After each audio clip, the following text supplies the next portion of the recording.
తొక్కినావు కదరా? తొక్కేసినారా? ఎవరో చేతబడి చేస్తున్నారా? మరి ఇప్పుడు ఎలా రా? స్వామి దగ్గర పోదాంపా. పదంపా.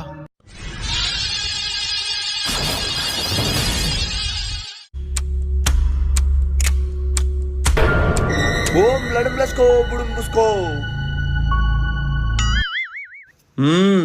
స్వామి మా వాడు చేతబడి చేసిన నిమ్మకాయ తొక్కినాడు స్వామి. అయితే ఇంకేం చేయలేం. ఇంకో దారి లేదా స్వామి?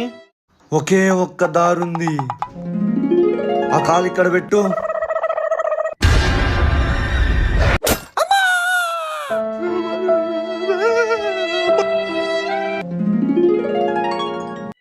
ఈ బ్యాగ్ ఏందో ఏడబక్క పడింది, అన్నీ పడిపోతున్నాయి.